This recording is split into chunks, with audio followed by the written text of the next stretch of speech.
တခါတော့ကဘီရင်ကြီးနေထိုင်ရာနေပြည်တော်ရဲ့နီးနားမှာတောရွာငယ်လေးတွေဟာရှိခဲ့ပါတယ်။ဆိုပါရွာကရွာသူရွာသားတွေဟာလေယာစိုက်ပျိုးရေးနဲ့မွေးမြူရေးလုပ်ငန်းကိုလုပ်ကိုင်ခဲ့ကြပါတယ်။အဲဒီရွာလေးမှာဇီးတွေကိုလာရောက်ပြီးစားဝတ်နေရေးကိုဖြည့်ရှင်းနေရတယ်။ဇီးတဲ့မပြိုင်းဆိုတဲ့မျိုးသမီးတစ်ယောက်လည်းရှိခဲ့ပါတယ်။သူမဟာဖြူဖြူဖွေးဖွေးသေးသေးတဲ့ခန္ဓာကိုယ်နဲ့ပြည့်စရာကောင်းတဲ့မျက်နှာလေးကိုပိုင်ဆိုင်ထားတာကြောင့်မြင်တွေ့သမျှပုရိသတိုင်းဆွဲမဲ့ရတယ်။မိန်းကလေးတစ်ယောက်လည်းဖြစ်ပါတယ်။ဒါပေမဲ့စားဝတ်နေရေးနဲ့ဘွားပေးခြင်းတွေကြောင့်ဇီးရောင်းပြီးနေထိုင်ခဲ့ရတာဖြစ်ပါတယ်။ဒီနေ့ဇီးတွေကကြီးကြီးပဲ။ဒါတွေကိုသာရောင်းရင်ငါပတ်စံနေအများကြီးရမှာ။အရင်နေ့တွေတုန်းကဆိုရင်အပင်ရှားရတာနဲ့ကိုတနေ့ကုန်ရောဒီနေ့တော့ပွားပေါက်ပဲဟိ။ဇီးတဲ့မပြိုင်းဟာပေါ်နောင်ကပန်းနောင်ကချောလာလေးတယောက်ဖြစ်ပေမဲ့နေ့စဉ်နေ့တိုင်းရွာစဉ်လှည့်လည်ပြီးဇီးရောင်းနေခဲ့ရတာဖြစ်ပါတယ်။ဇီးလေးတွေကတော်တော်ကြီးပြီးတော့ချိုးတယ်နော်။တစ်လုံးလောက်စားကြည့်အောင်နဲ့ဆွေမျိုးပါမိတဲ့ဇီးတွေပါရှင်း။ဇီးတဲ့အိမ်မှာငါးချက်ပဲနော်။ဇီးလေးတွေဝယ်ကြအောင်မလားရှင်း။အဲ့နေ့မှာတော့ဇီးတဲ့မပြိုင်းဟာခါတိုင်းနေ့တွေလိုမယောင်းရပဲဈေးဥမပေါက်ဖြစ်နေခဲ့ပါတယ်။ဇီးရောင်းအောင်မှထမင်းစားရတာကြောင့်အစင်မပြေတော့တဲ့သူ့ရဲ့ဘွားကြီးကိုတွေးရင်စိတ်ပြက်လက်ပြက်နဲ့ညီးတွားလိုက်ပါတော့တယ်။စိတ်ပြက်လိုက်တာဟာဒီနေ့ဈေးဥကိုမပေါက်သေးဘူး။ငါဘာနဲ့သွားပြီးတော့ထမင်းစားရမလဲ။လူတွေကလည်းဒီနေ့ကြမှာဘာဖြစ်ကြလဲမသိဘူး။အရင်ကရောင်းကောင်းသလောက်ဒီနေ့ကြမှာလားကိုမွေးကြဘူး။မဖြစ်သေးဘူး။ဒီပုံစံတိုင်းဆိုထမင်းငတ်တော့မယ်။ငါမကုန်မဖြစ်တွေ့ပြီးတွေ့ဆက်ရောက်မယ်အေး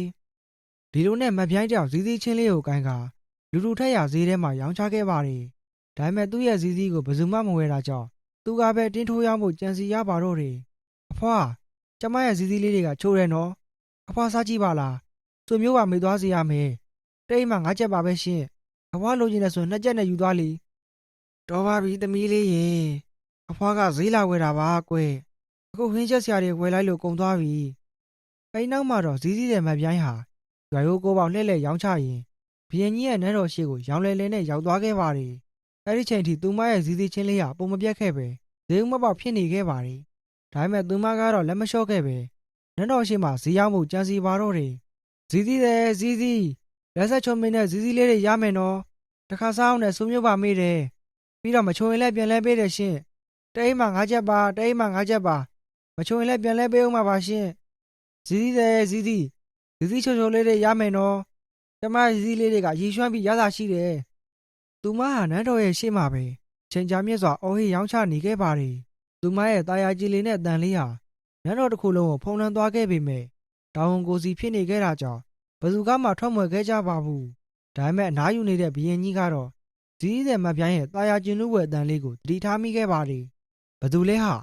ာငါနန်းတော်ရှိမှာဇီးလိုက်အောင်တာကဘယ်ကမျိုးသမီးလဲ။အတန်လေးကတာယာလိုက်တာငါသူ့ကိုမြင်ဘူးချင်တယ်။အဲဒီနောက်မှာတော့ဘီရင်ကြီးဟာထိုင်ရန်ကနေထားပြီးဇီးလေးကိုထွက်ကြည့်ခဲ့ပါတယ်။သဘောကျလိုက်တာကွာငါဒီလိုတမ်းမျိုးတစ်ခါမှမကြဘူး။နမိမဲ့လက်တောင်ထင်ရတယ်။ဟာအရန်လာတဲ့မျိုးသမီးလေးပဲအတန်ရုပ်ရောကပြောစရာမလိုဘူးငါတို့နန်းတို့သူတွေထက်တောင်ချောတယ်။အဲဒီချိန်မှာပဲကလေးငယ်လေးတယောက်ဟာမပြိုင်းရဲ့အနားကိုရောက်လာပြီးဇီးဝဲဖို့ခေါ်လိုက်ပါတယ်။အမရဲ့အတန်လေးကချိုလိုက်တာညီမလေးဇီးဝဲခြင်းလို့ပါအမတန်လေးကိုကြားလို့လာဝယ်ရတာပါ။အေးပါညီမလေးရဲ့အမကိုရမ်းမြောက်တာပဲအဲ့လိုမပြောလေအမကဈေးလျှော့ပေးမှာပေါ့အခုအမကညီမလေးကိုအပိုးပါထည့်ပေးလိုက်အောင်မယ်နော်ဘီရင်ကြီးကတော့ဇီးတဲ့မပြိုင်းရဲ့ချစ်စရာကောင်းတဲ့မူရာတွေကိုကြည့်ပြီးသဘောကျနှစ်သက်သွားပါတော့တယ်ဒီမင်းကလေးကဘာလို့ဒီလောက်လေးလှနေရတာလဲအတန်လေးကလည်းချိုးနေတာပဲငါသူ့ကိုသဘောကျလိုက်တာသူမရဲ့အလားကနတ်သမီးတွေထက်တောင်ပိုပြီးတော့လှနေပါလားညီမလေးဇီးတွေကမချိုးရင်ပြန်လာလဲလို့ရတယ်နော်အမခံပါတယ်ညီမလေးတို့အပိုးပါထည့်ပေးလိုက်တယ်နော်ကောင်းလိုက်တာစားလို့ကောင်းလိုက်တာဇီးတွေကရမ်းချိုးတာပဲနေတိုင်းလာခဲ့တော့အမကြီးညီမလေးဝယ်မယ်သဘောကျလိုက်တာကွာကျိုးကြီးချောမောတဲ့ပြင်စိတ်နေစိတ်ထားကလည်းမစိုးဘူး6ပြည့်ကင်းနဲ့လှဆိုတော့ဒါမျိုးကိုပြောရမယ်ငါသူ့ကိုမိဖုရားမြောက်ရမယ်ဒီလိုနဲ့ဘီရင်ကြီးဟာဇီးတဲ့မာလေးကိုသဘောကျသွားခဲ့ပြီးချက်ချင်းပဲမိဖုရားမြောက်ဖို့ဆုံးဖြတ်ခဲ့ပါတယ်အဲဒီနောက်မှာတော့ဘီရင်ကြီးဟာနန်းတော်ပြင်ဘက်ကိုပြေးထွက်လာခဲ့ပါတယ်ဒါပေမဲ့ဘီရင်ကြီးနန်းတော်ပြင်ကိုရောက်တဲ့အခါမှာဇီးတဲ့မာလေးကမရှိတော့ပဲအဝေးတနေရာကိုထွက်သွားခဲ့ပါပြီဟာသူဘယ်ကိုရောက်သွားတာလဲစောစောကမှဒီနားလေးတင်ရှိပါသေးတယ်ဒုက္ခပါပဲကွာငါသူ့ကိုတွေ့ချင်လို့ပါဆိုခုတော့ဘလို့ရှာရတော့မလဲဘီရင်ကြီးကဇီးတဲ့မပြိုင်းကိုမတွေ့တော့တာကြောင့်အလွန်မဲဝမ်းနေသွားခဲ့ပြီးဘလို့ပုံစံနဲ့ရှာဖွေရမလဲဆိုတာကို စဉ်းစားရကြက်သွားခဲ့ပါတယ်ဟေးအဆောင်နေမင်းတို့တခြားစောင့်ကြည့်နေကြတယ်မလားစောစောကဒီနက်မှာဇီးရောက်နေတဲ့မိန်းကလေးဘယ်ရောက်သွားတာလဲငါကိုတော့ကိုမှန်တိုင်းရှောက်တင်ကြစမ်းငါကိုတော့အမြန်ဆုံးသိချင်တယ်ခွင့်လို့ပါရှင်မင်းကြီးကျွန်တော်တို့ကိုခွင့်လို့ပေးပါအဲ့ဒီမိန်းကလေးစောစောကမှဒီနားမှာဇီးရောက်နေတာပါခုဘယ်ကိုရောက်လို့ရောက်သွားမှကျွန်တော်တို့လည်းမသိပါဘူးရှင်မင်းကြီးကျွန်တော်ထင်တာကတော့တောင်ဘက်ကိုသွားတယ်ထင်ပါတယ်ရေရာကတော့မမိတော့ပါဘူးကျွန်တော်တို့ခွင့်လို့ပေးတော်မူပါရှင်မင်းကြီးတော်တော်အားကိုးရတဲ့အဆောင်နေပဲကွာမင်းတို့အခုချိန်နန်းတော်တွေကိုဒဇင်းဝင်လာတော့တိမှမဟုတ်ဘူးမောင်မင်းတို့ကိုကြီးလေးတဲ့ပြည့်ထန်ပေးရမယ်မောင်မင်းတို့ကနန်းတော်ရဲ့လုံခြုံရေးကိုတာဝန်ယူထားတဲ့စစ်သည်တွေလေဒါလေးတောင်သုံးမကြကြဘူးလားငါကိုတော့မင်းတို့ကဘလို့စိတ်နဲ့ယုံကြည်ရမှာလဲအဲ့နောက်မှာတော့ဘီရင်ကြီးဟာဇီးတဲ့မာလေးကိုရှာဖွေဖို့စစ်သည်ဘိုးဘာတွေကိုမိန်တော်ချမှတ်လိုက်ပါတယ်ဇီးတဲ့မာလေးကိုတွေ့ရရက်ကနေပြန်ခေါ်လာခဲ့ဖို့နဲ့မိဖုရားမြောက်လိုက်ကြောင်းကိုတတိုင်းပြည်လုံးသိအောင်မောင်းခတ်ကြီးညာစေခဲ့ပါတယ်ငါကိုတော့အဲ့ဒီဇီးတဲ့မာလေးကိုသဘောကျနှစ်သက်တော်မူတယ်အဲ့ဒါကြောင့်ငါကိုတော့သူ့ကိုမိဖုရားမြောက်ခြင်းတယ်စစ်သည်ဘိုးဘာတွေအားလုံးတတိုင်းပြည်လုံးကိုကြီးညာမောင်းခတ်ပြီးတော့ရှာဖွေစေသူ့မှာကာမပိုင်ယောက်ျားရှိလားအရင်မေးပါမရှိရင်တော့နန်းတော်ကြီးစီကိုခေါ်လာခဲ့ပါမောင်မင်းတို့အဲ့ဒီမျိုးသမီးကိုမတွေ့မချင်းနန်းတော်စီကိုပြန်မလာခဲ့ကြနဲ့သူ့ကိုအများဆုံးတွေ့ကျင်တယ်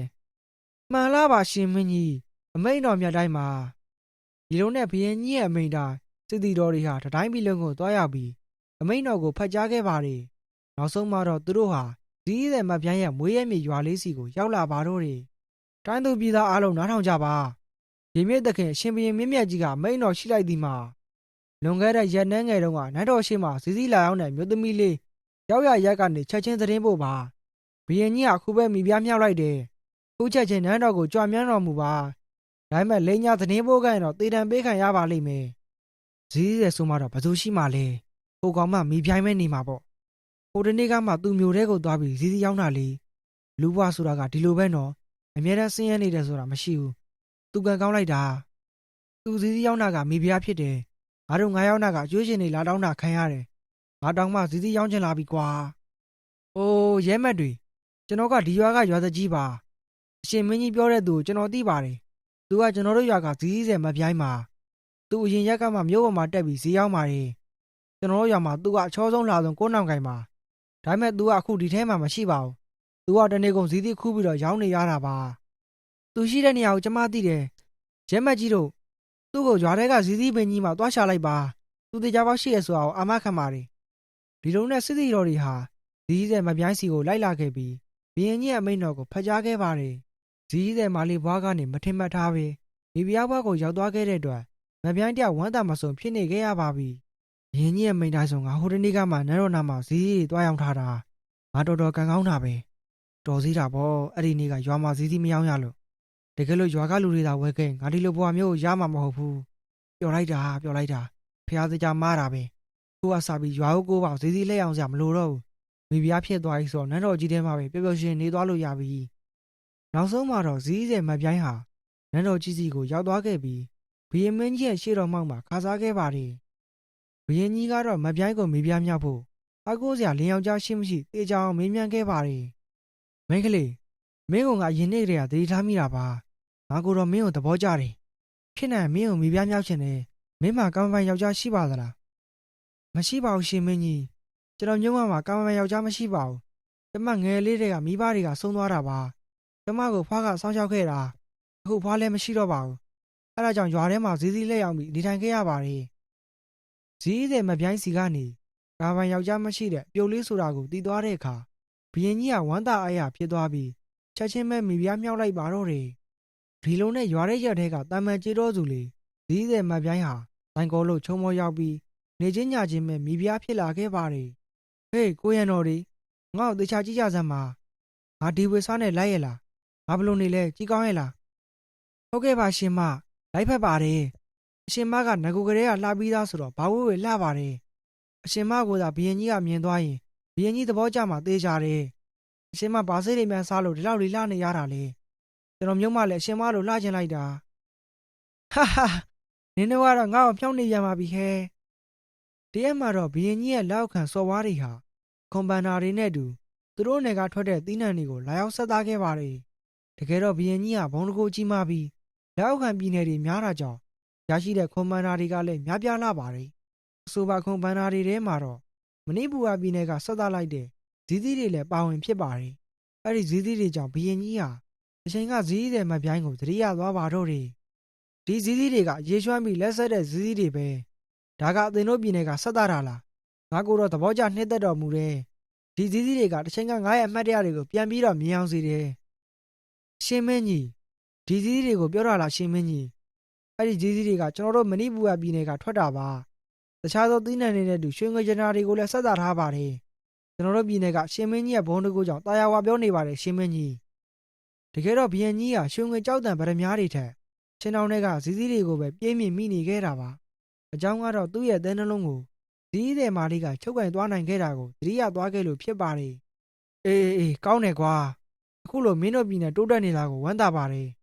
်မင်းတို့ဆက်သားတဲ့ဇီးတွေကိုသဘောကျနှိမ့်သက်တော်မူတယ်ငါကိုတော့ဇီးမစားရတာကြာပြီရှင်မင်းကြီးကျွန်တော်တိုင်းပြည်ကရေကန်မြေကန်ကောင်းတော့ခုချိန်ဆိုဇီးတွေအများကြီးတီးနေပါပြီကျွန်တော်တိုင်းပြည်ကဇီးတွေကချုံမိန်ပါတယ်ခုလိုရှင်မင်းကြီးသဘောကျနှိမ့်သက်တဲ့အတွက်လည်းဝမ်းသာအားရပါတယ်အရှင်မင်းကြီးရဲ့လက်အောက်မှာရှိနေလို့ကျွန်တော်တိုင်းပြည်ကအေးချမ်းသာရပြီးအခုလိုသိနှံထွက်ပြီးပြည်သူပြည်သားတွေချမ်းသာရတာပါအရှင်မင်းကြီးတို့နောက်ထပ်ဇီးတွေလာရောက်ဆက်တာပါအောင်မယ်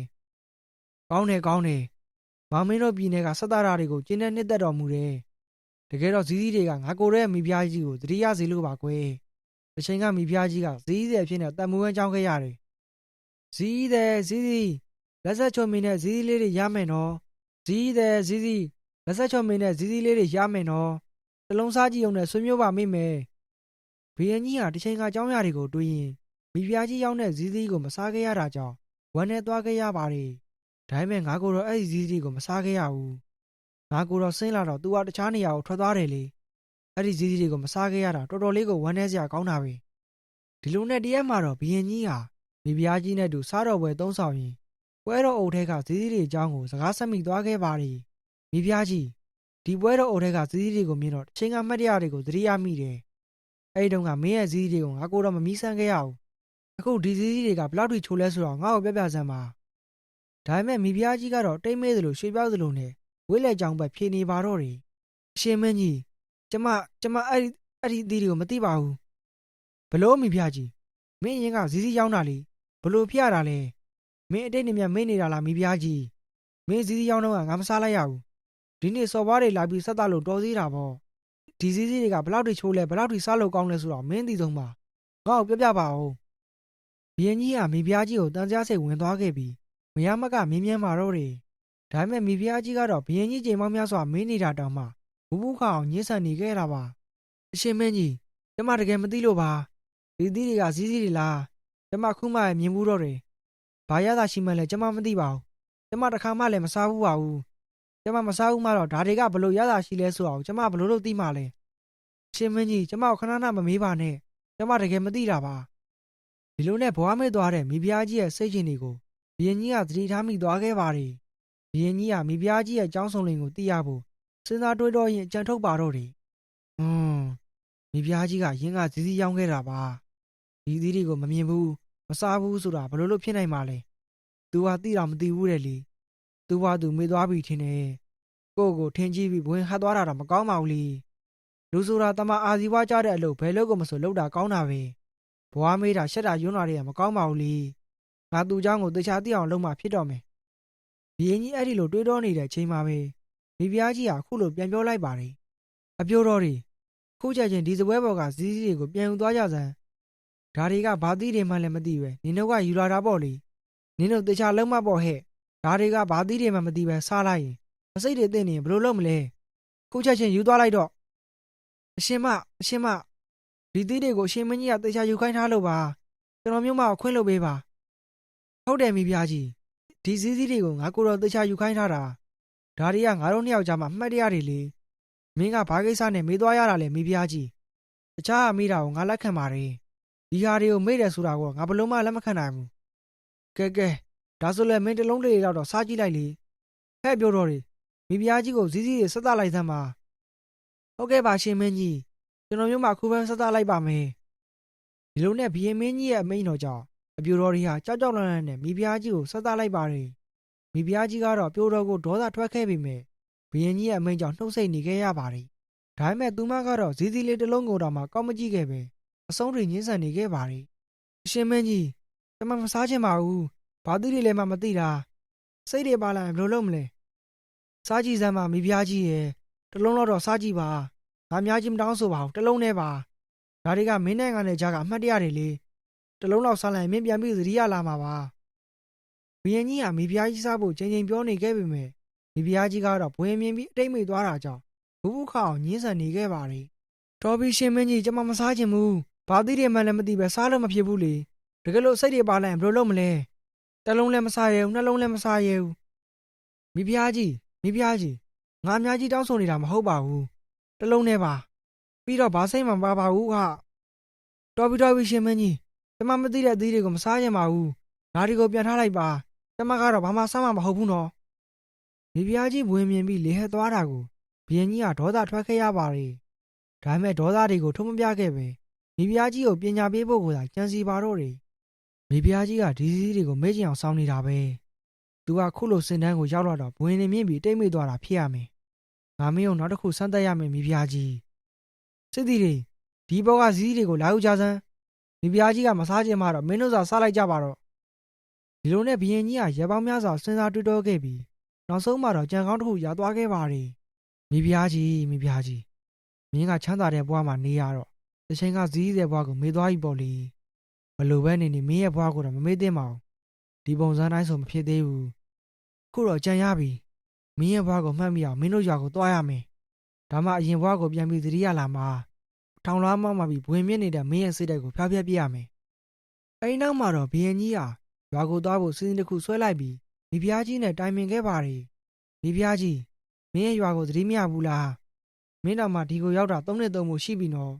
်ခုချိန်ဆိုရွာကိုသတိရနေရောပေါ့တော်ပဲဒါကပွင့်လင်းရသည်လေခုချိန်မင်းတို့ရွာမှာလေယာလုတ်ကိုလုတ်ကင်နေကြတဲ့တောင်သူတွေကိုမြင်တွေ့နိုင်တယ်ငါတို့ဘွားလေးတွေအဆင်ပြေမပြေသိချင်တယ်မင်းလည်းမင်းရွာကိုလည်းငါတို့သွားကြမလားမိဖုရားကြီးငါတော့သွားချင်တယ်ဟုတ်ကဲ့ပါရှင်မင်းကြီးကျမလည်းရွာကိုသတိရတယ်ကျမတို့မနှက်ဖြန်မဲ့သွားရအောင်လေဒီလိုနဲ့ဘုရင်ကြီးနဲ့မိဖုရားကြီးတို့ဟာစိတ်တီပေါင်းပါနဲ့တူဝေါ်ညီစီကထွက်လာခဲ့ပါတယ်နောက်ဆုံးမှာတော့မိဖုရားကြီးရဲ့ရွာကိုရောက်လာခဲ့ပြီးရွာထိပ်ကဇီးစည်းပင်ကြီးကိုကြည့်ကဘုရင်ကြီးကအခုလိုပြောလိုက်ပါတယ်မိဖုရားကြီးဒီဇီးစည်းပင်ကြီးကိုတေချာကြည့်ပါဦးအသီးတွေအများကြီးသီးနေတာနော်မင်းအရင်ကဒီပင်ကအသီးတွေကိုခူးပြီးရောင်းခဲ့တာမလားငါတော့တွင်းနဲ့ကြည်လို့မိတယ်ကွာမသိပါဘူးရှင်မင်းကြီးရှင်ပြောသလိုပဲပင်မောကအသီးတွေကအများကြီးပဲနော်အဲ့ဒီသီးတွေကိုစားလို့ရလားရှိုးလုံးတွေကစိမ့်နေပြီတချို့ကြတော့နီနေတာနော်နေတဲ့သီးနဲ့စိမ့်တဲ့သီးနဲ့ဘာကွာတာလဲရှင်မင်းကြီးစိတ်တော့မရှိတော့ဘူးမလားနောက်ဆုံးမှတော့သူတို့ဟာရွာထဲကိုရောက်လာခဲ့ပြီးဘုရင်ကြီးကရွာလယ်မှာပေါက်နေတဲ့ဇီးစည်းပင်ကြီးကိုကြည့်ကမိဖုရားကြီးကိုထပ်မံမေးမြန်းလိုက်ပါတယ်ဒါပေမဲ့မိဖုရားကြီးကတော့မသိကြအောင်ဆောင်ပြီးချင်းဤတဲ့အတိုင်းပဲဘူးခံနေခဲ့တာပါမိဖုရားကြီးဒီပင်ကြီးကိုကြည့်ပါဦးအချိန်ကဒီဇီးတွေကိုခူးပြီးရောင်းခဲ့ရတာလေဒါတွေကပဲမင်းနဲ့ငါနဲ့ကိုနှိစက်စေတာဘလို့လဲမိဖုရားကြီးမင်းမမိတယ်မလားအဲ့ဒီပင်မောကအသီးတွေကအနီအောင်သီးတွေအများကြီးပဲနော်ဒီတစ်ခါမှလည်းမိဖုရားကြီးကမသိကြအောင်ဆောင်ကရွာစုရွာသားတွေရဲ့ရှေ့မှာပဲညှင်းဆန်လိုက်ပြန်ပါတယ်အရှင်မင်းကြီးဒါကဘာပင်လဲကျွန်တော်မျိုးမှတကယ်မသိပါဘူးဒီပင်ကအသီးတွေကိုရောစားလို့ရလားအောက်မှာလည်းအများကြီးပဲကြိုးကြနေရနော်ကြည်ရတာလှလိုက်တာဒါနဲ့ကျမတကယ်မသိတာပါကျမကဒီနေရာကိုတစ်ခါမှမရောက်ဘူးထင်ပါတယ်ရွာစုရွာသားတွေကိုကြည့်ရတာလဲစုတ်ချနေတာပဲတယောက်မှသာသနာနာကိုမရှိဘူးအကုန်လုံးကစင်းရဲသားတွေကြီးပဲကျမဒီမှာကြာကြာမနေချင်ဘူးသွားကြပါစို့ရှင်မင်းကြီးနင်းဟာလေနင်းကဘွားမိတဲ့မိမပါလားအရင်ကနေကောင်းပေါ်မှာတက်တက်ဖို့မရှိဘူးနော်နင်းကဒီပင်ကစည်းတွေကိုခုပြီးရွာစဉ်လှည့်လည်ပြီးရောင်းခဲ့ရတဲ့ဇီးတွေပ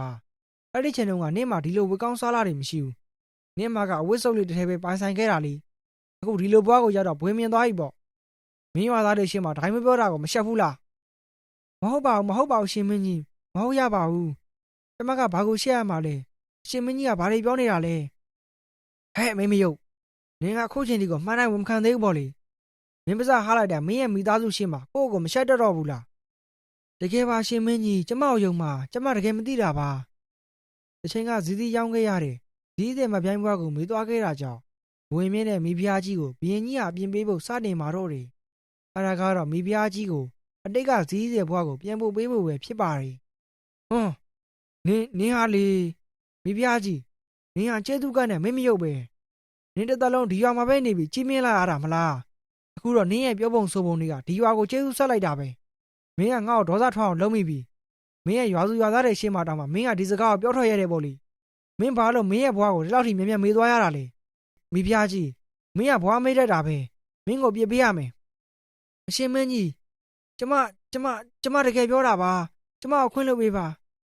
မိဖုရားကြီးငါမင်းကိုပြစ်ပေးရမယ်မင်းရဲ့ဘွားကိုသိအောင်မင်းကိုပြစ်ပေးမယ်ရဲမက်တွေ तू ကအခုချိန်ကစပြီးငါရဲ့မိဖုရားမဟုတ်တော့ဘူးသူ့ကိုနန်းတော်တင်ပွင့်မွင်နဲ့ तू ကတာမန်တော်သူတရားဖြစ်သွားပြီအရင်ကလူဘွားကိုပြန်ထားရမယ်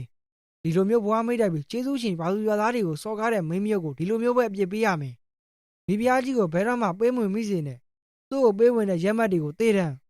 မိဖုရားကြီးအခုကစပြီးဒီရွာမှာပဲနေပြီးတာမန်ရွာသူဖြစ်နေတာနေခဲ့ပြီတော့ဒီတော့မှမိဖုရားကြီးကနောင်တတွေရာသွားခဲ့ပြီးဘီရင်ကြီးကိုငွေကတောင်းပန်မာတော့တယ်ရှင်မင်းကြီးကျမတောင်းပန်ပါတယ်ရှင်မင်းကြီးကျမတောင်းပန်ပါတယ်အဲ့လိုမလုပ်ပါနဲ့ကျမမြင်မှန်နေရသွားပါပြီကျမတောင်းပန်ပါတယ်အဲ့ဒီမြိုင်ကိုပြန်ပြီးတော့ရုပ်သိမ်းပေးပါရှင်မင်းကြီးမရတော့ဘူးမိဖုရားကြီးမင်းကိုပြစ်ပေးမှရတော့မယ်မင်းကချမ်းသာခြင်းနဲ့မထိုက်တန်ဘူး